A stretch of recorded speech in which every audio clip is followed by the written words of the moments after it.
ಒಂದು ಮುತ್ತಿಗೆ 50,000 demand. Honey trap ಗ್ಯಾಂಗ್ಗೆ ಬಂಧನ. ಉದ್ಯಮಿಯೊಬ್ಬರನ್ನು ಹನಿ ಟ್ರ್ಯಾಪ್ಗೆ ಬೀಳಿಸಿದ ಮಹಿಳೆ ಹಾಗೂ ಗ್ಯಾಂಗ್ ಇದೀಗ ಸಿಸಿಬಿ ಪೊಲೀಸರ ಅತಿಥಿಯಾಗಿದ್ದಾರೆ. ಬೆಂಗಳೂರಿನ ಮಹಾಲಕ್ಷ್ಮಿ ಲೇಔಟ್ನಲ್ಲಿ ಖಾಸಗಿ ಪ್ರೀ ಸ್ಕೂಲ್ ನಡೆಸುತ್ತಿದ್ದ ಶ್ರೀದೇವಿ ಹಾಗೂ ಗ್ಯಾಂಗ್ ಬಂಧಿತರಾಗಿದ್ದಾರೆ.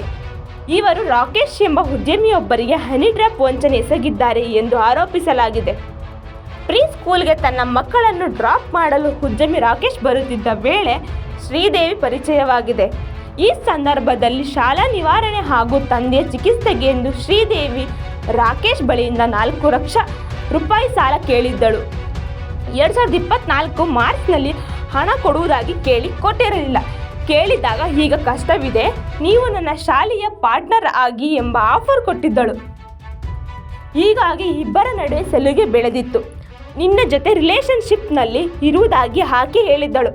ಆದರೆ ರಾಕೇಶ್ ಒಪ್ಪದೇ ಇದ್ದಾಗ ಮನೆಗೆ ತೆರಳಿ ರಾಕೇಶ್ಗೆ ಮುತ್ತಿಟ್ಟಿದ್ದಳು.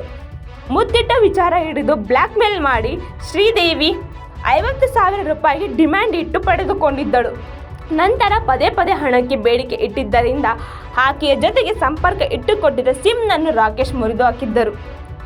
ಆದರೂ ಬಿಡದ ಶ್ರೀದೇವಿ ಪತ್ನಿಗೆ ಕರೆ ಮಾಡಿ ಮಕ್ಕಳ ಸ್ಕೂಲ್ ಟಿಸಿ ಕಳಿಸಿಕೊಡುತ್ತೇನೆ, ನಿಮ್ಮ ಪತಿಯನ್ನು ಕಳಿಸಿ ಎಂದಿದ್ದಳು.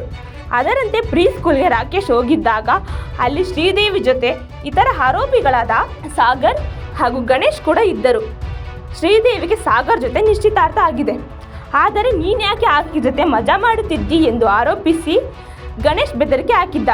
ಅಲ್ಲದೆ ಈ ವಿಚಾರ ರಾಕೇಶ್ ಪತ್ನಿಗೆ ಸೇರಿದಂತೆ ಯಾರಿಗೂ ಹೇಳಬಾರದೆಂದರೆ 1 ಕೋಟಿ ಕೊಡು ಎಂದು ಆರೋಪಿ ನೇಣಿಕೆ ಇಟ್ಟಿದ್ದ. ನಂತರ ಪುನಃ 20 ಲಕ್ಷಕ್ಕೆ ಬೇಡಿಕೆ ಇಟ್ಟಿದ್ದರು. ಆದರೆ ಕೊನೆಗೆ 1.20 ಲಕ್ಷ ರೂಪಾಯಿ ಹಣ ಪಡೆದು ಬಿಟ್ಟು ಕಳಿಸಿದರು. ಉಳಿದ ಹಣವನ್ನು ಕೊಡುವಂತೆ ಪ್ರಾಣ ಬೆದರಿಕೆ ಹಾಕಿದ್ದಾಗ ರಾಕೇಶ್ ಆರೋಪ ಮಾಡಿದ್ದಾರೆ. ಆರೋಪಿಗಳ ಉಪಟಳ ಅತಿಯಾಗುತ್ತಿದ್ದಂತೆಯೇ ರಾಕೇಶ್ ಸಿಸಿಬಿ ಪೊಲೀಸರಿಗೆ ದೂರು ನೀಡಿದ್ದರು. ಸದ್ಯ ವಿಜಯಪುರ ಮೂಲದ ಆರೋಪಿಗಳಾದ ಶ್ರೀದೇವಿ, ಗಣೇಶ್ ಕಾಳೆ ಹಾಗೂ ಸಾಗರ್ ಮೋರೆ ರವರನ್ನು ಬಂಧಿಸಲಾಗಿದೆ.